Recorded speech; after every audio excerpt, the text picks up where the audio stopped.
네, 여러분 안녕하세요. 저번 시간에는 저 물에 대해서 했어요. 물의 기능, 그다음에 물 부족 시, 물이 과잉 시 나타나는 현상, 이런 것들에 대해서 공부를 했고, 자, 이번 시간은 먼저 공기 중에 수분이라고 해가지고, 여기서 다뤄야 될 거는, 이제, 뭐, 우박 이런 것도 쭉 있는데, 이쪽에서, 우박은 요거 시험에 엄청 잘 나오는 거예요. 이게, 우박은 그냥 시험에 단골이 단골. 왜냐면, 여기 나오는 이제 우박이나 이런 것들 있잖아요. 요거는 이 과목하고, 이 과목에서 보상하는 제 있잖아요. 그 부분하고 겹치는 부분이거든요. 그래서 이런 것들은 좀 꼼꼼히 잘 해놔야 된다. 자, 공기 중에 수분이라는 게 뭐냐면, 쉽게 말하면 수증기예요, 수증기. 수증기는 어떻게 생겼냐? 물이 증발을 해가지고, 물이 중반에서 대기로 이렇게 쭉 올라가는 거예요. 대기로 올라가는 거. 그 다음에 이제 그런 걸 갖다가 수증기라고 그러거든요. 이게 그 지구상에 있는 그런 강이나 이런 데서 날씨가 조금씩 이렇게 더워지잖아요. 온도가 올라오면 물이 증발하거든요. 여러분들이 이제 가장 쉽게 이제 여러분들이 이해하기 좋은 거는 빨래 같은 거 빨아가지고 햇볕에다 널리면 빨래가 마르잖아요. 그래서 수분이 다 물이 다 공기 중으로 날아가는 거거든요. 근데 이제 이게 공기 중으로 날아가는데 이게 다 없어지는 게 아니고 공기 중에서 이렇게 떠다녀요. 이렇게 떠다니거든요, 이쪽에. 그러면 이제 우박이라는 게 뭐냐, 우박. 이제 물이 중발에서 대기로 올라가가지고, 대기로 쭉 올라가요. 대기로 올라가가지고, 이게 온도가 내려가면 응결이 돼요. 이렇게 응결이 돼가지고, 이게 또 어느 점 이하로 내려가잖아요. 어느 점 위로 내려가면 얼음이 되거든요. 이렇게 이제 위에서 물 분자들이 뭉쳐가지고 큰 물방울이 생겼다가, 그게 날씨가 더 이제 영하로 내려가면은 이게 얼어버리거든요. 얼어가지고 내리는 게 얼음이에요, 얼음. 요게 얼음이거든요. 그러니까 물이 증발해가지고 대기 중으로 쭉 증발해갖고 그 분자들이 날씨가 조금 추워지면 다시 뭉쳐요. 막 뭉쳐가지고 큰 물방울이 생기고, 그게 어느 점 이하로 내려가면 얼음이 돼버리거든요. 얼음이 돼갖고 내리는 게 요게 우박이다, 이렇게 생각하시면 돼요. 그래서 우박은 그냥 봄이나 가을 있잖아요. 봄 가을에 내려요. 봄 가을에. 여름에는 날씨가 수증기가 증발하더라도 응결이 된다든가, 응결은 이렇게 돼가지고 좀 날씨가 내리면 응결은 되는데 얼지는 않아요. 여름에는 얼지가 않거든요. 그리고 겨울에는 날이 추우니까 물이 증발을 안 해요. 그래갖고 수증기가 증발해갖고 이런 현상들이 잘 안 생기거든요, 이쪽에 있는데. 근데 그래서 하나 참고로 더 하면, 응결해가지고 얼어갖고 얼음으로 내리면은 그게 우박이고, 딱 큰 덩어리가 생겨가지고, 그게 좀 식으면서 내리는 거 있잖아요. 그게 비예요, 비. 얼음이 안 된 상태에서 응결된 물방울들이 내리는 게 비거든요, 이쪽에. 그렇게 이해를 하시면 돼요. 자, 요거는 그래서 여러분들이 알아놓을 게 봄, 가을에 내리고, 그래서 우박은 이렇게 보면은 이렇게 해서 그 공기 중에 있는 것들이 뭉쳐갖고 내리니까 국지전 쪽으로 내리거든요. 국지전. 요렇게. 일부분만 낸다는 거예요. 전국적으로 안 내리고. 자, 요런 거하고 과실을 착고하기에 봄하고 성숙기 있잖아요. 요런 때 내려가지고 과실이나 그 세 가지의 타박상이나 열상 있잖아요. 것이 생긴 상처를 갖다 열상이나 조금씩 찢어진 거 있잖아요. 그걸 열상이나 열상. 그러나 그물을 나무에 씌워 피해를 경감할 수 있는 우박 피해 후에는 2차적으로 병에 발생하고 약제 살포 병의 예방과 비배 관리로 작물을 건강한 생육을 유도해야 된다. 이제 우박 피해 오면 2차적으로 병의 피해가 더 많이 온다는 거예요. 비배 관리라는 게 뭐냐면, 거름을 갖다 잘 뿌려서 토지를 질게 해서 식물을 가꾸는 거 있잖아요. 그, 그 토양을 기름지게 해서 작물을 재배하는 걸 갖다 비배 관리라고 그래요. 비배 관리. 자, 기출 문제를 보면은 뭐 요거는 쉬워요. 이런 거 여러분들 나오면 다 맞춰야 돼요. 우리나라 우박비에는 요게 옳지 않은 거 전국적으로 아니죠. 국지전 쪽으로 내린단 말이에요. 7, 8월이 아니고, 7, 8월은 비가 내리죠. 나머지는 여러분 다 읽어보면 되고, 이렇게 있는데. 자, 문제 2번. 다 우리나라 가수 우박비에 관한 설명은 피해 시기는 주로 착각의 성수기만. 이거 맞는 얘기죠? 이쪽에 있는데. 그다음에 다음에 안정적인 결실을 위해 과수원을 모두 제거한다. 이거 제거할 필요 없죠. 2차적으로 병해 피해 발생하죠. 이게 다가 맞는 거죠. 3번 우리나라 우박비의 설명으로 사과배와 착각이 성수기 발생, 돌발적이고 단기간에 큰 피해가 발생한다. 맞고, 지리적 광범위하게 국지전으로 발생하죠. 국지전. 자, 문제가 이렇게 나와요. 문제는 쉬워요. 이렇게 보면은. 이런 거 다 맞춰야 돼요, 여러분들. 자, 우리나라 우박 피해다 오른 거 전국적으로 7월에 집중적으로 발생한다. 이게 틀렸죠. 전국적이 아니죠. 돌발적으로 단기가 발생하죠. 이렇게. 피해적이 비교적 좁은 범위에 한정되는 거죠. 이렇게. 그 다음에 모두 제거해요. 이거 할 필요 없죠. 기출문제에 있는 지문들이 그대로 막 나오죠. 이렇게 보면. 문제 5번, 최종 저가 후 우박 피해를 입은 사과농의 대체 방법보다 모두 옳은 것은 A농가 피해 정도의 심한 가지에 도포제를 발라준다. 아, 맞는 얘기죠. 이렇게. 그 다음에 수세가 강한 피해 나무에 질소 연면십을 한다. 이 수세가 강하다는 것은 나무가 크게 자라는 거예요. 크고 울창하게 자라는 거거든요. 크고 울창하게 수세가 강하다. 사람도 이렇게 키도 크고 토실토실 자라는 거 있잖아요. 사람처럼 그렇게 그걸 갖다 수세가 강하다고 그러거든요. 이렇게 질소 연면십 이러면 질소를 또 뿌려주면 나무가 더 커버려요. 요거 질소는 줄기 성장이나 이런 데 관여하잖아요. 줄기 성장에 관여해. 더 커지니까 요건 안 맞는 일이죠. 이쪽은 이렇게 90% 이상 과실 피해 나면 모두 제거할 필요 없죠. 병해충 방지를 살균제를 섭받아. 그게 맞는 얘기죠. 2번이 맞는 말이에요. 도포자랑은 충해를 줄이기 위해서 줄기 등 상한 가지에 바르는 약재예요. 약재. 요걸 도포자라고 하거든요. 자, 문제가 이런 식으로 나와요. 문제는 그렇게 어렵지 않아요. 자, 그 다음에 이슬. 요런 거는 이제 뭐 출제는 잘 안 되는 부분인데 참고로만 좀 알아주세요. 이렇게 이슬이 뭐냐. 수증기가 지표면에서 응결한 거예요. 아까는 우박은 대기로 쭉 올라가갖고 이렇게 응결하고 얼어갖고 내리는 건데, 이슬은 지표면 있잖아요. 지구 지표면 가까이 지표면에서 응결한 걸 갖다 이슬이라고 하거든요. 이쪽에.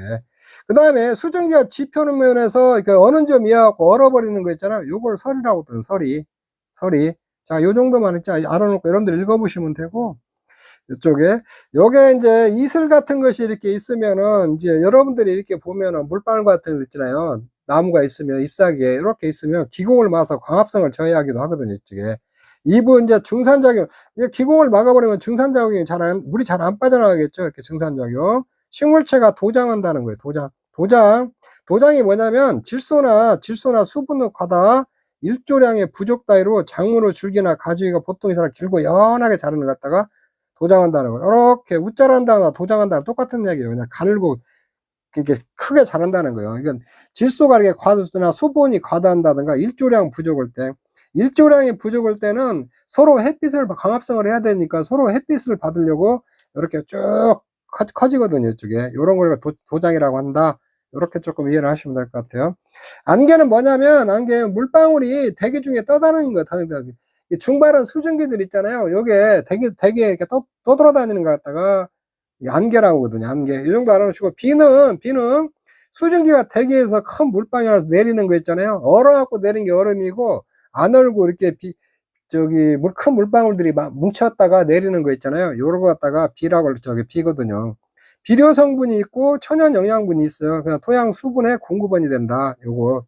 비는 요 정도 알아놓으면 될 것 같아요. 예, 비 안에 이렇게 각종 필수 원소들 있잖아요. 여기 섞어가지고 같이 내리거든요. 이쪽에. 그래서 이게 천연 영양분이다. 요렇게 좀 이해를 하시면 될 것 같아요. 그 다음에 눈은 적당한 보온 효과가 있어요. 동사를 방지하고 건조사를 방지하거든요. 눈은. 이렇게. 근데 맹류를 갖다 보리, 귀리, 밀 이런 것들을 맹류라고 그래요. 이런 것들에 설부병 등이 유발한다는 거예요. 눈이 있으면. 자, 이렇게 하고 8번. 그 다음에 공기 습도. 높은 공기 습도가 미치는 영향, 이런 것도 좀 알아놓으세요. 수증기가 많다는 거예요. 공기 중에 이렇게 물이 증발해갖고 수증기가 많은 것을 공기 습도가 높다고 그러거든요. 높은 공기 습도가 미치는 영향 보면, 이건 이제 안 좋은 현상이 나타나는 거죠. 습도가 이렇게 많으면은. 병해충에 대한 저항력이 약해지고 병해균이 쉽게 펴진다.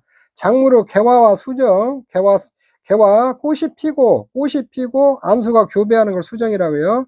수정과 건조를 방해하고 과실의 품질도 떨어뜨려요. 이쪽에 있는데, 표피가 약해지고 작물체가 도장하는, 웃자란다는 거죠. 도장하게 되면 낙과 도복의 원인이 되기도 해요. 저기 높은 공기 습도가. 낙과는 과일이 떨어진다는 거고, 도복은 나무가 이렇게 쓰러지는 거예요. 낙과 도복의 원인이 된다. 공기 습도가 포화 상태가 되면 기공이 폐쇄되어 광합성이 제대로 이루어지지 않는다. 요렇게 광합성도 잘 안 된다는 거예요. 증산작용도 약해지고, 그 다음에 증산작용이 약해지고 뿌리의 수분 흡수력도 약해진다. 증산작용을 해서 물이 이렇게 뿌리로부터 흡수해가지고 기공을 통해서 나가고 새로운 물이 이렇게 들어와야 되는데, 물이 안 나가니까 중발이 잘 안 하니까 뿌리의 수분 흡수력도 약해진다는 거예요. 이런 것들은 한 번씩 이렇게 쭉 여러분들이 읽어서 좀 공기 습도가 미치는 영향, 이런 것은 좀 알아놓으세요. 시험에 나올 수도 있어요. 자, 다음에 습해. 습해, 이제, 이것도 시험에 아주 잘 나와요. 습해. 습해라는 게 뭐냐면, 토양에 수분이 과다한 상태를 갖다가, 과다해서 피해가 오는 걸 습해라고 하거든요. 가장 먼저 생각할 것은, 습해가 오면, 뿌리가 이제 땅에 있는데 물이 꽉 차 있으면 산소 같은 것이 없다고 숨을 잘 못 쉬거든요. 그래서 뿌리가 이렇게 피해가 오르거든요. 이쪽에 있는데. 습해는 일반적으로 토양의 최적 함수량은 최대 용수량의 7, 80, 그러니까 7, 80% 정도면 이게 물이 있잖아요. 이렇게 뿌리가 있으면 이게 토양 속에 여기에 최대로 한 7, 80%가 최대로고 20% 정도는 이렇게 물이 안 차 있어야 된다는 거예요. 이쪽에 토양에. 이렇게. 이 범위가 넘으면 토양이 과습화되어 토양 산소가 부족하게 돼서 가장 중요한 거는 토양의 산소가 부족, 뿌리가 상해서 부패하고 요렇게 뿌리가 이제 상하니까 이쪽에 토양 산소가 부족해가지고 요게 그러니까 뿌리도 다 숨을 쉬고 호흡을 다 해요. 근데 이제 뿌리가 상하고 이제 부패하니까 물을 잘 못 받아들일 거 아니에요. 지상부가 그냥 황화한다는 게 누렇게 변한다는 거거든요. 이조 고사된다는 거죠. 이쪽에 해가지고 이쪽에 이조라는 것은 요렇게 말라 죽는 거예요. 마르는 거 물이 없어갖고 이와 같이 토양 수분은 과잉 현상에 작물에 피해 있는 것을 갖다가 습해라고 한다. 가장 중요한 것은 뿌리가 숨을 못 쉬어갖고 뿌리가 상해가지고 뿌리가 썩는다든가 이런 거예요. 산소가 없으면은 그쪽에 물이 과하게 차면은 그래가지고 뿌리가 물 같은 흡수를 못 오니까 지상부가 황화하고 누렇게 변한다는 거예요. 황화하고 이조 말라 죽는다는 거예요. 이쪽에 이렇게. 자, 그 다음에 이제 작물의 내습성. 내습성이라는 건 이렇게 물이 없는 상태에 잘 견디는 거예요. 내자냐 견디는 거거든요. 내습성. 물이 이제 없는 상태에서도 수분이 없어도 작물에 이렇게 수분이 많아도 그 수분에 잘 견디는 거 있잖아요. 이거 내습성이라고 하거든요. 그래서 작물의 내습성은 습해 있잖아요. 습해 잘 견디는 걸 갖다가 내습성이라고 하거든요. 어떤 작물들이 내습성이 강하냐, 요런 거 보면, 벼는 있잖아요. 벼는 요렇게 물속에다, 수도작이라고 해갖고, 벼는 물속에 담궈갖고 키우잖아요. 벼는 물에다. 그러니까 물에다 담그니까 산소가 없을 거 아니에요. 산소가 없는데, 그건 어떻게 하냐, 위에서 내려줘요. 이렇게. 이게 물과 이산화탄소가 광합성을 빛을 받으면 포도당과 산소를 만드냐, 이렇게 만들기도 하고, 부족하면은 이부 기공을 통해서 위에서 산소가 들어와요. 이쪽으로. 산소가 들어와가지고 밑으로 이렇게 뿌리로 내려보내줘요. 이렇게 뿌리로. 이렇게 뿌리로 내려주거든요. 벼의 경우 잎, 줄기, 뿌리의 통기계 있잖아요. 이렇게 세포 사이의 간격이잖아요. 이렇게 세포 사이의 간격을 갖다가 통기계라고 하거든요. 통기계의 발달로 지상부에서 뿌리로 산소 공급할 수 있어 내습성이 강하다는 거예요. 잎으로부터 뿌리로 산소를 공급해줘요. 이쪽에.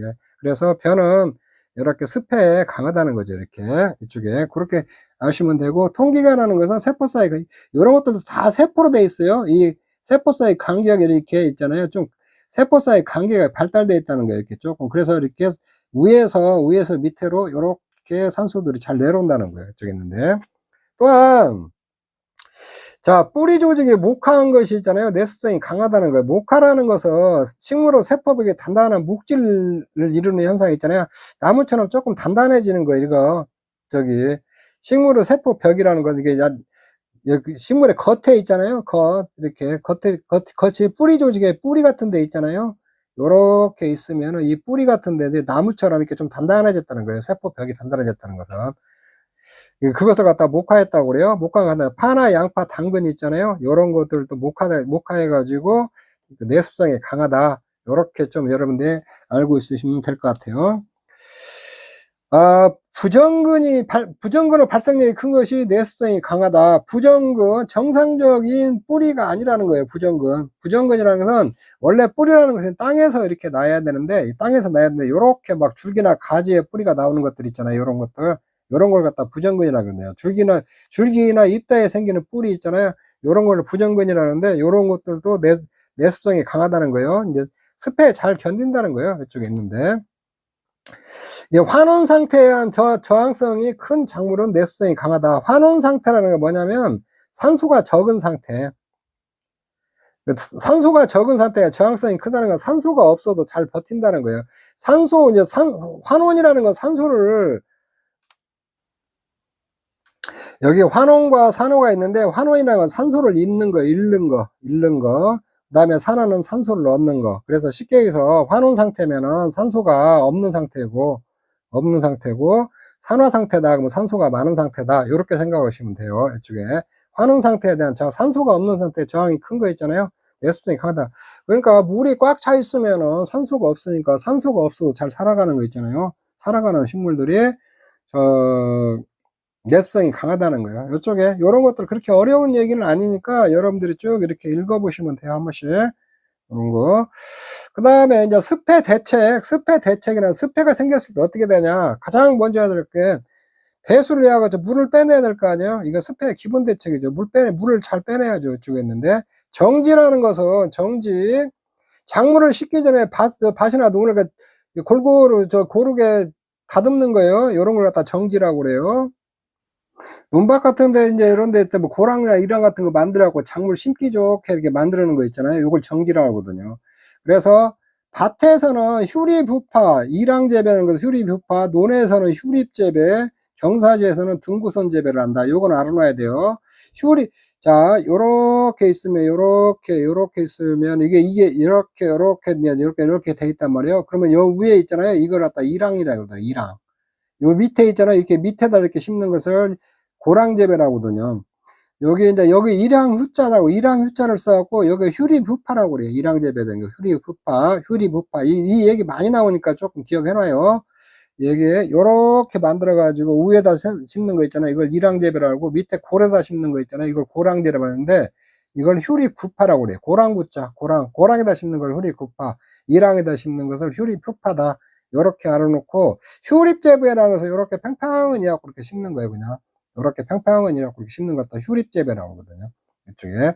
자, 요거는 자주 나오니까 조금 알아놓으세요. 경사지에서는 등구선 재배한다. 등구선 요렇게 우리가 이제 산 같은 데 가면 밭 같은 데 보면 요런 식으로 이렇게 해놓잖아요. 요런 식으로 이렇게 만들어 놓잖아요. 요거를 갖다 등구선 재배라고 그래요. 등구선 재배. 자, 요런 거 시험에 가끔 한 번씩 나와요.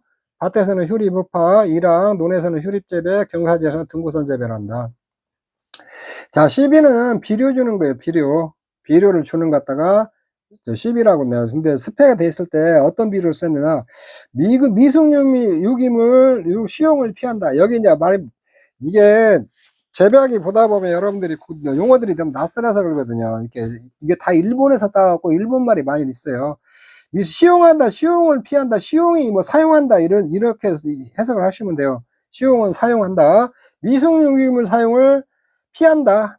미숙유기물이라는 건 아직 완전히 썩지 않은 유기물이거든요. 썩지 않은 것들. 미숙유기물 이제 쉽게 해서 이거 퇴비 같은 거 있잖아요. 퇴비 같은 거 이렇게 완전 썩지 않은 퇴비를 미숙유기물이라고 하거든요. 이거는 토양에 습기를 증가시키기 때문에 요거 사용을 피해야 된다는 거거든요. 이쪽에 있는데. 그 다음에 황산금 비료 시용을 피한다. 황산금 비료도 사용을 좀 자제하라는 거거든요. 이 황산금이는 황산기를 가진 비료거든요. 황산기. 이쪽에 있는데. 그리고 표충 시비로 뿌리를 지표면 가까이 유도하고, 왜 그러냐면 이제 물이 꽉 차 있으니까 지표면을 올라오면 좀 숨이 쉴 거 아니에요. 지표면 가까이 유도하고, 칼륨과 인산진 비료를 시용한다는 거예요. 칼륨이라는 것은 수분의 이동을 원활하게 해주는 거예요. 그래서 칼륨 같은 거, 칼륨하고 인산질 비료 있죠.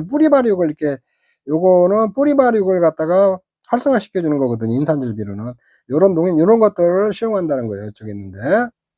여기 시용이라는 게 뭐 사용한다고도 할 수 있고, 이거 시용이 농약이나 비료 등을 이렇게 뿌리는 걸 갖다가 시용이라고도 하거든요. 이쪽에 있는데. 같은 얘기예요. 인산질 비료를 뭐 사용한다, 뿌린다, 농약을 갖다, 요런 걸 갖다 시용이라고 하거든요. 이쪽에 있는데.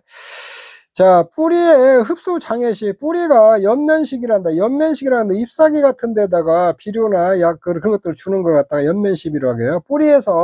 뿌리가 상했으니까 여기에 영양분들을 잘 못 끌어올리니까 물이나 이런 것들 잎사귀에다가 이런 것들을 갖다가 뿌려준다는 거죠. 이쪽에 영양분 같은 거 이런 걸 갖다 연면식이라고 하거든요. 자, 이런 것들이 시험에 좀 잘 나와요. 그래서 황산금 비료 있잖아요. 이 황산금은 산성기를 가진 비료거든요. 이쪽에 있는데. 자, 미숙유기물 이렇게 덜 썩은 퇴비 같은 거 그런 거 갖다 미숙유기물 하거든요. 요거는 토양 용기에 산소가 이런 게 들어가면 토양에 산소가 낮아지고 이산화탄소가 이렇게 높아지거든요. 이렇게 높아서 토양의 습기를 이렇게 증가시켜요. 이쪽에 있는데. 이렇게. 황산금 비료는 비료 성분제 황산이온을 가지고 있는 비료를 말하는데 요거를 지속적으로 사용하잖아요. 그러면 토양의 산성화와 철분의 유실 등 토양 노화를 촉진하는 부작용이 있어요. 이쪽에 있는데. 그래서 토양이 이게 산성화되면 뿌리에게 장애를 주거든요. 가장 중요한 거는. 그래서 요거는 이제 우리 산성 토양이냐, 알카리성 토양이냐, 이런 것들이 막 있거든요. 산성, 그 다음에 중성, 알카리성. 이게 토양을 이렇게 나누거든요. 이건 토양편에 가서 좀 공부를 할 건데, 잠깐만 설명하면, 산도 pH, 토양 산도로 이렇게 하는데, 이 산성 토양이라는 건 이렇게 생각하시면, 알카리성 토양 하면 이렇게 딱 하면은, 약간 이게 소금기가 많은 것을 알칼리성 토양이라고 하거든요. 이거 산성은 약간 신맛 나는 거, 신맛. 우리가 이렇게 음식 같은 것도 이렇게 놓아두면 좀 부패하고 막 쉬고 막 그런 거 있잖아요. 그런 걸 산성이라고, 산성기가 있다는 거, 산기가 있다고 그러거든요. 이쪽에 있는데. 그래서 약간 산성이면 조금 신맛 나는 느낌? 이렇게 느낌적으로 여러분들이 조금 알고 있어요. 알카리성이면 소금기, 좀 짠 느낌. 요런 데서 작물들이 잘 안 자라겠죠. 이쪽에 있는데. 근데 이제 황산금 비료 같은 거 왜 써야 되냐면, 이거 황산금 비료 같은 걸 안 쓰면은 맛이 없어요. 이렇게 열매나 이런 것들이. 그래서 비료를 쓰긴 쓰는데, 요걸 지나치게 많이 쓰면 토양이 산성화돼 버린다는 거예요. 산성화되면은 약간 내가 신맛 난다고 그랬죠. 산성화되니까 뿌리가 상하거든요. 토양이 산성화되면 뿌리가 상해가지고 작물에 피해를 주거든요. 자, 작물에서 뿌리는 아주 중요해요. 물도 그리 흡수하고 영양분도 그리 흡수하고 그러거든요. 그래서 뿌리가 상해버리면은 작물들이 제대로 성장을 못 하거든요. 그래서 사람으로 따지면 뿌리는 입이다. 사람으로 따지면 입이거든요. 입이 사람도 뭐 문제가 생겨버리면 이빨이 뭐 나쁘다든가 입에 문제가 생겨 음식을 잘 못 먹는다. 그러면 어떻게 되겠어요? 이렇게. 사람도 굉장히 저기하잖아요. 이렇게 조금 영양분 보충을 못하면은 입을 통해서 먹어가지고 그러면은 제대로 사람이 성장을 못하고 체력 유지를 못하잖아요. 작물도 마찬가지예요. 그래서 황산금 비료 같은 것은 너무 많이 사용하면 안 된다. 이렇게 좀 이해를 하시고 그 다음에 인산 있잖아요. 인산은 뿌리 발육에 관여를 해요. 뿌리 발육 이쪽에. 그러니까 인산질 비료 같은 거 이런 것들 좀 주고 칼슘 여기 수분은 이제 수분 이동을 원활하게 하는 거 있잖아요. 칼슘 같은 거는 줘도 되는데 이렇게 황산금 비료 같은 거 되도록이면 사용을 피하고 미숙유림 같은 것도 사용을 피해야 된다. 습해가 왔을 때 그렇게 이해를 하시면 될 것 같아요. 야, 통기성과 투수성을 좋게 토양을 개량한다. 토양 속에 있는 게 지금 물이 꽉 차 습해가 왔으니까 공기 같은 거 잘 통하고 이렇게 투수성 그렇게 영양분 같은 거 비료 같은 거 주면 있잖아요. 그런 거 통과하기 좋게 토양을 개량을 한다는 거예요. 세토, 객토, 가늘고 고운흙 있잖아요. 그걸 세토라고 그래요. 세토. 가늘고 고운흙을 객토 바꿔준다는 거예요. 세토, 객토를 하고 바꿔주고 부식, 석회, 토량계 등을 사용하여 입단 조성으로 공급량을 증대시킨다. 부식이라는 것은 이거 완전히 썩은 거예요. 완전히 그 썩은 거, 완전히 썩은 걸 갖다 부식이라고 하거든요. 그러니까 아까 미숙유기물 있잖아요.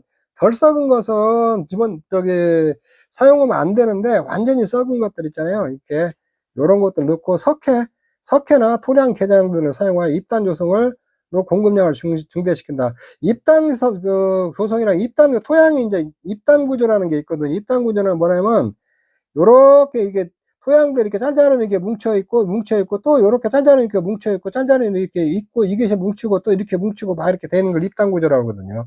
요런 거. 요렇게 되는 걸 입단 구조라고 하는데 입단 구조가 토양에서 가장 좋은 거예요. 토양이 이렇게 돼 있으면. 이렇게 돼 있을 때는 공기나 이런 것들도 잘 통하거든요. 또 이런데, 그러니까 쉽게 해서 이 소공극과 소공극이라고 하거든요. 공극이 있는 적은 것과 이런데 이렇게 있잖아요. 대공극. 이걸 대공극이라고 하거든요. 공극. 소공극과 대공극이 잘 발달되어 있는 거 입단 구조라고 하거든요. 입단 구조를 형성하는 게 뭐냐면은 부식이나 이런 석회 있잖아요. 석회. 요런 것들을 넣으면은 이런 입단 구조가 형성이 되거든요. 이쪽에. 이 석회라는 것은 여러분들이 쉽게 해서 석회는 이게 칼슘이라고 부르네. 칼슘. 시에 이거 여기서 내가 써놨구나. 이거 석회가 칼슘이라고 보면 돼요. 칼슘. 이게 시에가 칼슘이거든요. 칼슘의 역할은 뭐냐면 단단하게 해줘요. 단단하게. 이런 것들. 식물들을 단단하게. 그래서 석회, 여러분들 석회 하면은 여러분들 저기 시멘트 같은 거 있잖아요. 그게 석회 같은 것이 이렇게 굳은 거거든요. 이쪽에 있는데. 그래서 석회는 칼슘이다. 칼슘이 석회다. 그렇게 생각하시면 되고, 요거는 단단하게 해준다. 식물체들을 이렇게 좀 단단하게 해주거든요. 그리고 땅 같은 것도 이렇게 좀 뭉치게 해주는 거거든요. 입단 구조 같은 거 만들어주고. 그래서 부식이나 석회 같은 것을 갖다가 사용해서 입단 조성해서 공급량을 증대시킨다는 거예요. 쉽게 해서 물바람 공기가 잘 통하도록 이렇게 해준다는 거예요. 이렇게 해주는 것들이 뭐가 있냐, 부식, 완전히 썩은 거, 그 다음에 석회나 토양계장 사용하면은 이런 것들이 형성된다는 거예요. 자, 그렇게 알아보시면 될 것 같아요. 그 다음에 과산화석회의 시용, 과산화석회를 갖다 비료를 준다는, 사용한다는 거죠. 이렇게. 종자에 과산화석회를 입혀서 파종하면 산소가 방출되어 습지에서 바람이 생육이 조장된다는 거예요. 과산화석회는 뭐냐, 표준적인 것보다 많은 산소를 가지고 있는 석회를 갖다가 과산화석회라고 하거든요. 이쪽에. 자, 과산화석회라는 것은 화학계열로 CaO2거든요. 이렇게 CaO2. 이거는 칼슘이에요. Ca는 칼슘. 칼슘하고 산소가 결합되어 있는 거거든요. 그래서 여러분들이 이제 요렇게 생각하셔야 돼요. 모든 물질은 있잖아요. 원소들 있잖아요. 내가 저 첫 시간에 해줬던 뭐 NPK, 뭐 칼륨, 칼슘, 마그네슘, 나트륨 막 이런 거 해줬잖아요. 그런 원소들이 융합해갖고 다 만들어진 거예요. 이렇게 만들어진 거. 과산에서는 석회라는 것은 이 칼륨하고 산소가 이게 두 개가 이렇게 결합해 갖고 만들어진 거거든요. 이렇게 과산화석회는 이제 표준적으로 다 많은 산소를 가지고 석회를 말하는데, 요거를 갖다 종자에 과산화석회도 입혀 가지고 파종을 하면 산소가 방출돼서 습지에서 바람이 생육을 조장한다는 거예요. 요런 건 사용하라는 거예요. 석회는 좋은 거예요. 석회는 좋은 거고, 요렇게. 그 다음에 이제 내습성 품종을 선택한다. 요렇게 습해에 잘 견디는 품종이 있잖아요. 요런 걸로 재배하라는 거예요. 골풀, 미나리, 벼, 양배추, 올리브, 포도, 요런 것들이 습해에 강해요. 요런 거. 미나리도 물속에다 키우잖아요. 물에다. 벼도 그러고, 요런 거 이제 습해에 강하다는 거예요. 양배추나 올리브, 포도도 좀 습해에 강하다. 요런 것도 좀 기억해놔요. 골풀이나 이런 것들. 품종은 좀 이렇게 기억해 놓으시고. 자, 요렇게 여러분들이 좀 하시면 될 것 같아요. 근데 문제는 이제 요렇게 내용을 내가 쭉 설명을 해줬는데, 문제는 또 의외로 쉬워요. 이쪽 그냥 보죠.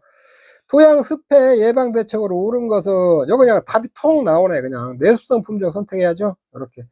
고랑에다 파종하면 안 되죠. 여기 이랑에다 파종해야죠. 요렇게 있으면은 여기다 파종해야죠. 밑에다 이렇게 파종하면 안 되거든요. 이렇게. 물이 지금 많은데, 여기 위에다 물이 잘 빠질 거 아니에요. 그리고 미숙유기물 사용하면 안 되죠. 여기는 이제 습기가 나온다고 그랬죠. 이렇게 밀식 재배도 안 돼요. 이렇게 하면은 밀식 재배하면은, 이게 밀식이 뭐냐면은 나무들이 있어요. 그러니까 빡빡은 이렇게 재배하는 거예요. 이게 공간을 많이 안 가지고, 밀식이라는 것은 이게 작물들이 있잖아요. 이렇게 따닥따닥따닥따닥 심는 걸 갖다 밀식 재배라고 그래요. 밀식 재배 같은 경우는 이게 서로 햇빛을 받으려고 이렇게 이것들이 막 웃자라거든요. 웃자라니까 이런 것들 수분 같은 것이 더 필요하고 이렇게 그러거든요. 그래서 밀식 재배가 그냥 습해 대책 있잖아요. 요거를 밀식 재배는 안 좋은 거다. 요렇게 좀 생각을 하시면 돼요. 작물 재배제 습해 대책이 아닌 것은 이런 것도 답이 딱 나와버리죠. 황산금 비료 이런 것도 수용하면 안 된다고 그랬죠. 적당히 사용하는데 많이 사용하면 황산금 비료 안 좋다. 배수 물 빼야죠. 토량을 개라고 내습성 작물을 선택해야죠. 그냥 이런 것들 문제 보면은 답이 톡톡톡 튀어나와요. 그런데 이제 가면 갈수록 문제는 약간씩 좀 꼬우니까 여러분들이 좀 공부를, 내용을 좀 이해를 해놔야 돼요. 작물 재배 시 습해 방지 대책으로 옳지 않은 습해 방지하다. 배수 물 빼내야죠. 토량도 개량해야죠. 내습성 작물을 선택해서 심어야죠. 중발 억제제를 살포한다는 거. 이건 아니죠. 중발을 시켜야죠. 수분이 많으니까. 토양 습해 대책으로 옳지 않은 파트, 여기다 고랑에다 재배하면 안 되죠. 일항에다 재배해야지. 땅속에 배수설 실자고 토양 경계 사용하고 습다부 일항에다 재배해야죠. 이렇게. 자, 5번 A농가 작물의 토양 습해를 줄이게 실시할 수 있는 대책으로 옳은 것은 뭐냐면 일항에다 재배하고 표충시배하고 토양 그냥 다 맞는 얘기네. 이쪽에 있는데 이렇게 문제 이런 식으로 나와요. 이렇게. 그 다음에 수해는 뭐냐? 수해. 많은 비로 인해서 인한 피해죠. 단기간에 호우에 주로 인해서 우리나라에서 7, 8월 때 우기적으로 집중적으로 발생해요. 많이 비가 많이 왔고 홍순한 걸 수해다. 이렇게 이해를 하시면 돼요. 수해 대책에는 사실 경사지에서 피복작물을 재배한다는 거예요. 수해 대책은 경사지에서 피복작물이 뭐냐면 토양 침식 피해를 줄이는 작물 있잖아요. 대표적인 게 콩가작물은 콩이요, 콩. 이런 것들을 재배하는 거예요. 피복작물은. 배수시설하고 질소 과다 사용을 금지한다. 질소가 과다하게 사용하면 무조건 안 좋은 거예요. 이쪽에 있는데 작물을 크게 자라면 도복 피해가 발생해요. 질소를 과다 사용하면. 질소가 이렇게 줄기 성장이잖아요. 줄기. 이게 너무 이게 질소를 많이 주면 과다하게 성장하거든요. 침수중 대책에는 배수하고 물 빼고 키가 큰 작물은 서로 결속하여 서로 묶어가지고 유수는 흐르는 물이에요. 흐르는 물에 도복 쓰러지는 걸 방지한다는 게 도복 쓰러지는 거. 쓰러지는 걸 갖다 도복이라거든요. 도복을 방지한다는 게. 이제 물이 빠져나온 대책에 새물로 환수하고 김매기 같은 거, 병해충 방제 같은 것을 좀 철저히 한다. 요렇게 하면 돼요. 요런 것들은 여러분들 읽어보시면 돼요. 자, 그 다음에 한해. 여기서 이제 건조예요, 건재. 수분이 부족하고 나타난 거 있잖아요. 수분 부족. 요거를 갖다가 한해라고 그러거든요. 이 수분 부족으로 작물에 나타나는 장애 피해 있잖아요. 요걸 갖다가 한해라고. 그건 이제 강우와 이제 비가 없다, 비가 안 온다든가 관계는 물대는 거예요. 물대는 거, 관계, 물대는 거.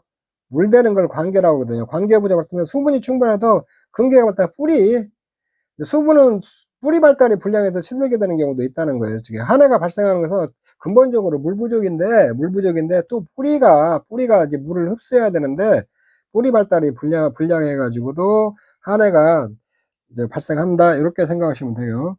그 다음에 내건성 작물, 내건성이나 건조한 것을 잘 견디는 걸 갖다 내건성이에요. 내건성. 건조에 잘 견디는 거. 잘 견디는 걸 갖다 내건성이라고 하거든요. 이쪽에 있는데.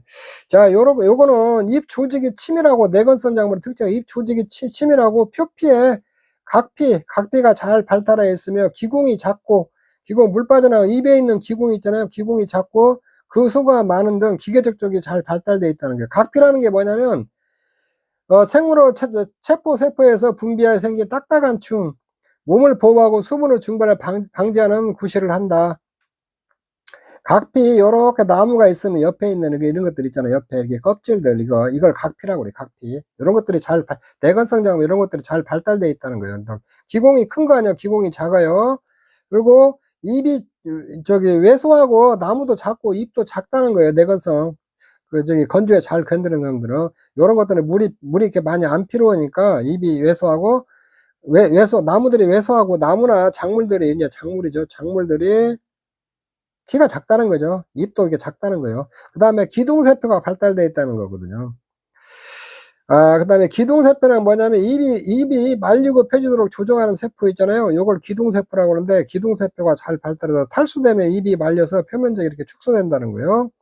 그 다음에 저수 능력이 있고 다육화되는 경우가 있다. 다육화라는 게 뭐냐면 약간 두꺼운 식물이에요. 두꺼운 식물. 식물의 줄기나 잎, 과실, 뿌리 등이 두툼하여 그 조직의 일부 또는 전부가 다량의 즙을 가진 상태 있잖아요. 용선이나 대표적인 게 선인장 이런 것들이요. 그때 같은 다육식물에서 그 현상을 볼 수 있다는 거죠. 이쪽에. 선인장 같은 거나 이렇게 두꺼운 거 있잖아요. 잎 같은 것이 두꺼운 그 식물들 있잖아요. 요런 것들이 건조에 잘 견딘다는 거예요. 이쪽에. 그 다음에 건조에 잘 걸려면 지상부에서 뿌리가 잘 발달되어 있다는 거예요. 이쪽에 있는데. 자, 내건성 작물 특징, 이런 것들도 시험에 잘 나오겠죠. 이런 것들도 잘 알아보세요. 그리고 제가 이런 데다가 이렇게 여러분들이 이제 재배하기 어려운 게 재배학 구조를 좀 모르고 있고 알아야 되고, 그 다음에 용어 같은 것이 좀 낯설어서 어렵게 느껴져요. 어렵게 느껴지니까 제가 옆에다가 이렇게 다 주석으로 다뤄놨으니까 쭉쭉 읽어보시면 돼요. 그렇게 어려운 내용들은 아니거든요. 자, 재배 조건과 한해에서 작물의 내건성 있잖아요. 내건성 이게 그 건조에 견디는 거 있잖아요. 견디는 것은 생식생장기 이후에 가장 약하다는 거예요. 생식생장, 영양성장이 있고 생식성장이 있다고 그래서 제가 처음에 다 설명해 드렸어요. 생식성장에는 이제 꽃눈이 맺고 꽃이 피는 단계 있잖아요. 그때 가장 약하다는 거예요. 내건성은. 이거 태비 부족. 태비 같은 건 이제 잘 썩은 건 잎단 형성을 촉진하는데 이것이 부족한다. 인산이 결핍하다든가. 인산은 뿌리 발육을 촉진하는 거잖아. 이게 결핍하다든가 칼륨이 결핍하다든가. 이게 수분의 공급과 제하는데 칼륨은 수분의 이동을 갖다 원활히 해주는 거예요. 이런 것들이 결핍했다든가. 근데 질소 과다는 한해를 조장한다. 이거는 이제 질소는 거꾸로 질소가 너무 많잖아요. 질소가 영양생장하면 수분이 필요하다는 거예요, 이쪽에. 질소는 쉽게 해서 내가 이렇게 써요. 줄기나 이렇게 가지 같은 것이 막 자라는 거예요. 질소라고 써요. 줄기나 이런 거 자라는 게. 이런 게. 질소가 이렇게 과다나 영양생장을 한다는 것은 이게 나무들이 막 자라난다는 거예요. 질소가 많으니까 나무가 성장하고 막 이런 것들이 큰다는 거거든요. 그러면 뭐가 필요해? 또 수분이 필요하잖아요. 수분이 필요하거든요. 이쪽에 있는데. 그래서 적당한 질소는 좋은데 질소가 과다하면은 여러분 한해를 조장한다는 거예요. 한해가 더 많이 생긴다는 거예요. 이쪽에 있는데. 그래서 요건 기억을 해서 질소는 그러니까 모든 것도 너무나 많거나 먹으면 적으면 안 돼요. 그래서 여러분들이 이제 이거 공부하다 보면 밀식 재배하면 안 좋고 질소가 과다하면 무조건 안 좋은 거예요, 작물에. 그렇게 조금 이해를 하시면 될 것 같아요. 휴립 휴파는 평유나 휴립 구파보다 한밭에 약하다. 자, 휴립 휴파랑부터 일항이에요. 일항 휴자, 일항에다 파종하는 거예요. 일항. 여기다 파종하는 것이 물이 이렇게 밑으로 내려가니까 여기 이제 고랑에다 파주는 거 있잖아요. 고랑 구자예요, 이게. 구자가 고랑에다 파주는 것보다 한밭에 약하다. 건조에 더 훨씬 약하겠죠, 이쪽에. 평파머니 하는 것보다도. 자, 요런 것들 문장, 지문에 거꾸로 이렇게 바꿔놓을 수 있어요, 이쪽에. 그 다음에 작물은 건조한 환경에서 키우면 내건성이, 내성이 생기니까 작물을 건조한 환경에서 키우면 내건성이 증가한다는 거예요. 밀식을 하지 않는다. 밀식하면 안 좋는 거다 그랬어요. 밀식 재배를 하면 햇빛을 받으려고 키가 막 커지거든요. 커지면 또 물이 필요하거든요. 이렇게.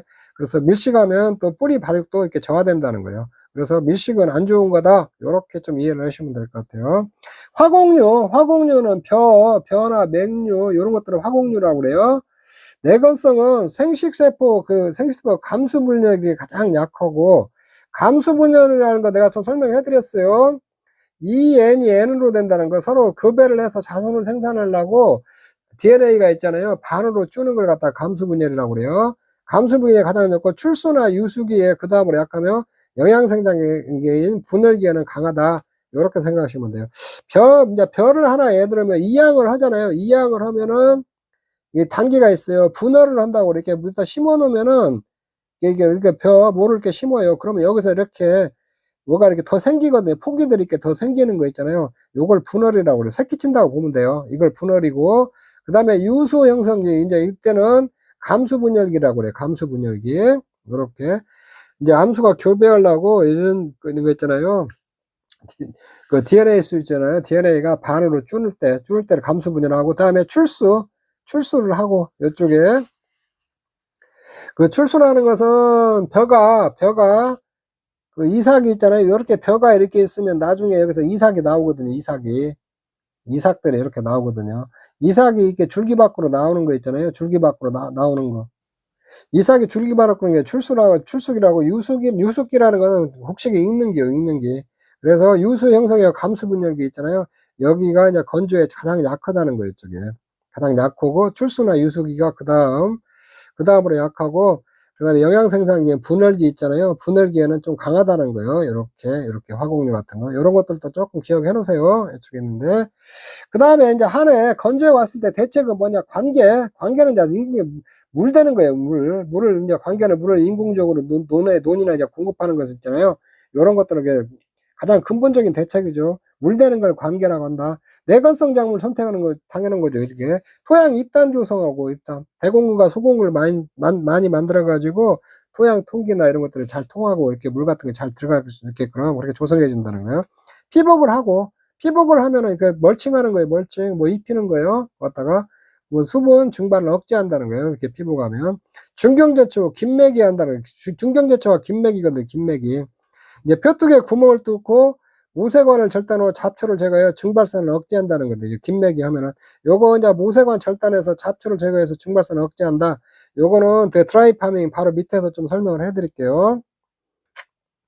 요게 이제 중경제초 김매기는 막, 호미 같은 것을 이렇게 막 긁어주는 거거든요. 긁어주면은, 거기에 이제, 그 모세관이 실핏줄 같은 거예요. 실핏줄 같은 것이 이제 그쪽으로 물이 이렇게 쭉 올라오거든요. 수분이 올라오는데, 그거를 이렇게 잘라주니까, 수분 증발 같은 걸 억제하니까 이것도 하나의 대책이다. 이렇게 보시면 되거든요. 증발 억제제 살포한다. 당연한 거죠. 이것은 OED 유액 등 있잖아요. 지면에 옆면에 이렇게 뿌려준다는 거예요.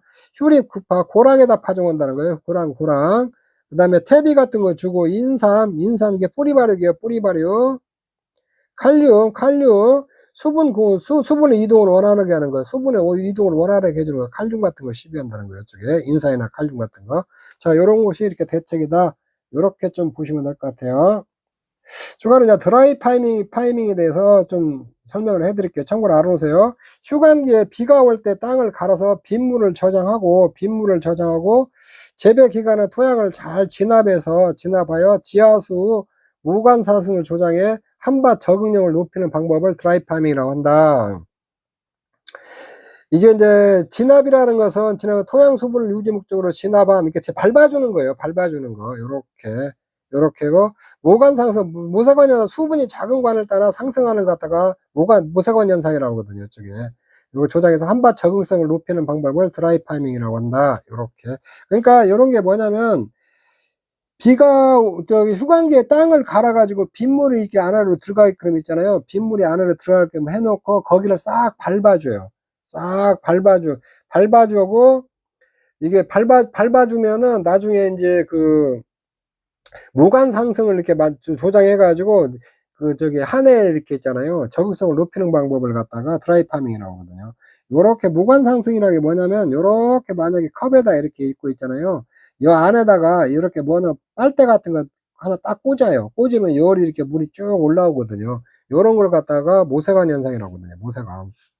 여러분들 커피 마실 때 있잖아요. 커피 있고 우리가 빨대 같은 거 딱 놓고 이렇게 쭉 빨아먹잖아요. 그런 거 비슷하다고 생각하시면 돼요.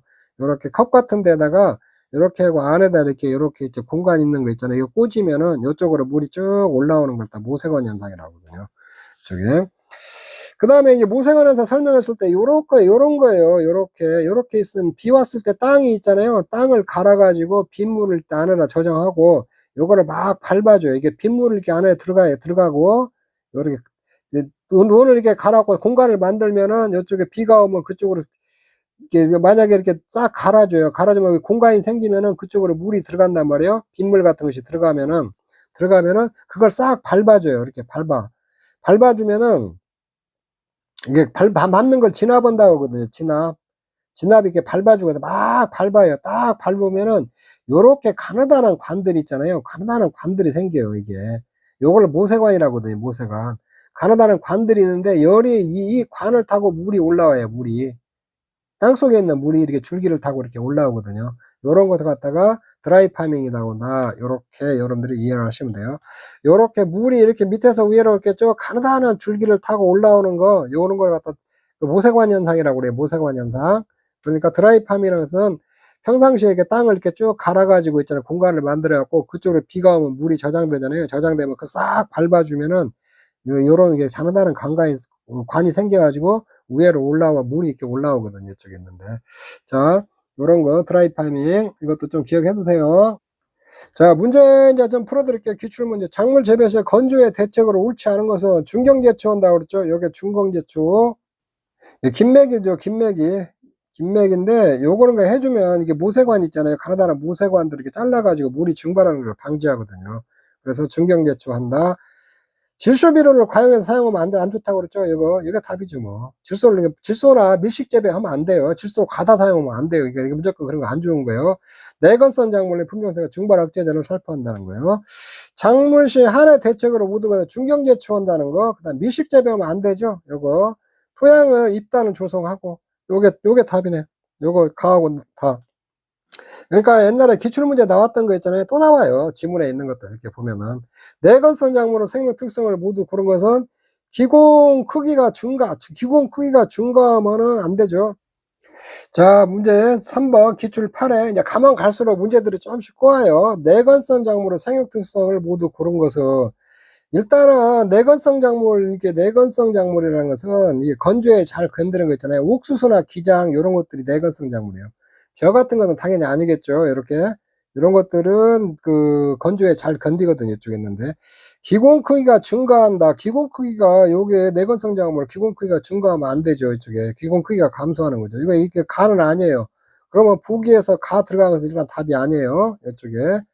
그러면 요렇게 하다 보니까 야 가는 아니니까 답이 나와버렸네 그냥. 이게 3번 요렇게 이렇게 찾는데 지문은 그러니까 요런 식으로 찾아요. 이게 문제가 요런 식이에요. 이렇게 그냥 아닌가 딱 그거니까 답이 3번 나와버리잖아요. 툭 튀어나오잖아요. 이렇게 보면 지상부보다 근권부가 발달돼 있다. 요거 나는 무조건 들어가야죠. 4번 요거 나는 들어가야 되고 그 다음에 이제 낮은 호흡에 따른 저장물질의 소실 감소. 이 지문이 좀 어려운 말이죠. 낮은 호흡에 따른 저장물질의 소실이 감소한다는 거. 이게 무슨 얘기냐면은 자 물과 내가 이산화탄소가 빛을 받으면 포도당과 산소를 만드는 게 광합성이라고 그랬어요. 광합성. 이게 광합성이에요. 근데 이제 호흡할 때 있잖아요. 호흡할 때 이게 거꾸로 이 산소와 포도당을 이용해가지고 여기 호흡 결과로 물과 이산화탄소가 만들어진다고 그랬어요. 이쪽에. 그러니까 산소와 포도당이 필요해요. 이렇게. 그러면 이게 저장물질이라는 게 뭐냐면은 요게 이 포도당을 갖다 포도당 있잖아요. 이 포도당. 이게 탄수화물인데 요거를 호흡하는 데 쓰고 이게 생물이 자라는 데 필요한 데 쓰고 나머지를 저장하거든요. 요렇게. 근데 호흡이 많아지면 이 포도당도 많이 필요하겠죠. 이렇게 많이. 저장물질이 많이 필요하단 말이에요. 요렇게. 근데 이제 내건성 작물에 강한 것들 있잖아요. 이거는 호흡을 이렇게 많이 안 해요. 이거 이제 나중에 광 쪽에서 좀 더 배워야 되는데, 이건 햇빛을 받으면은 막 호흡을 더 하는 작물들이 있거든요. 그런데 옥수수나 기장은 광호흡을 거의 안 하거든요. 햇빛을 받았을 때에 입에서 호흡을 더 많이 하는 것을 광호흡 한다고 그러거든요. 근데 내건성이 강한 작물 옥수수나 기장 같은 거 있잖아요. 이런 것들은 호흡을 그렇게 많이 안 하거든요. 이쪽에 있는데. 광호흡을 안 하기 때문에 이런 포도당 같은 것을 많이 사용을 안 한다. 그래서 낮은 호흡의 저장물질 소실을 감소한다. 이것도 맞는 얘기거든요. 근데 요거는 지문이 조금 어려운 내용이에요. 근데 여기서 보면은 가는 아니잖아요. 기공 크기가 감소하잖아요. 그게 내건성 작물이거든요. 그러면 가 아닌 것만 딱 빼면 답이 나와버리거든요. 요런 식으로 여러분들이 답을 찾으시면 돼요. 자, 문제가 이렇게 조금 어려운데 지금 문제들이 이런 형태예요. 지문 보면 조금 어려운 것 같은데 답은 금방 찾을 수 있는 거 있잖아요. 그렇게 문제들을 내거든요. 이제 문제 기출 8에 최근에는 이제 이런 문제 유형들이 조금 나오고 있어요. 자, 요렇게 해서 제가 이제 쭉 요번 시간에 살펴봤는데 요번 시간에 여러분들 공부하신 거 있죠. 우박이나 있잖아요. 우박, 그 다음에 습해, 한해 있잖아요. 한해 건조해. 요런 것들은 이 과목에서도 2차 과목 있잖아요. 2차 과목에서도 계속 공부해. 이게 보상하는 요런 것들을 보상하거든요. 요런 피해가 왔을 때 보상을 하거든요. 그렇기 때문에 이 과목 연결되기 거기 때문에 우리가 아주 중요한 부분들이에요. 근데 지금은 이렇게 가면 갈수록 단수는 것보다도 전반적인 내용을 좀 이해하고 있느냐, 이런 것들을 많이 물어보거든요. 근데 요거 11회 때도 반드시 요거 시험에 출제된다고 보시고, 앞으로도 시험에 출제가 된다고 보시고, 요런 것들은 11회는 앞으로 향후로도 출제가 꼭 되는 거니까, 공부를 여러분들이 반드시 해놔야 돼요. 이거 잘 해놔야 돼요. 요런 것들이 기출문제 보시면은 요런 것들이 문제가 나오거든요. 그래서 여러분들이 기출문제를 많이 풀어봐야 돼요. 재배학 같은 기출문제만 잘 풀고, 기본 이론적인 것들만 조금 알면은 10개 맞추는 거 충분히 맞춰요. 60점 이상 나오거든요. 이런 거, 여러분들이 60점만 맞으려고 공부해요. 100점 맞으려고 하지 마시고, 그리고 최악의 경우는 꽈락만 면한다는 생각으로 하시고, 보험법하고 농업재해보험 있잖아요. 거기서 점수 많이 받을 수 있거든요. 그러니까 재배는 이게 방어 전략으로 나가시면 돼요. 여기 재배학 공부 열심히 해가지고 막 80점 맞아갔다 이런 생각 하지 마세요. 한 60점은 맞은다 이렇게 생각하시고 기출문제 풀어보시고 지금 내가 강의 설명해줄 때 기본적인 것들 있잖아요. 이런 것만 쭉 익히시면은 점수 충분히 나오니까 너무 걱정하지 말고 쭉 이렇게 공부하시면 돼요. 그리고 이제 먼저 한번 쭉 강의 듣고 이런 거 내용도 좀 보고 나중에 중요한 것들 서머리 해서 외울 거 외우고 이렇게 공부하시면 되거든요. 네, 여러분 수고하셨습니다. 이번 시간에서 마치도록 하겠습니다.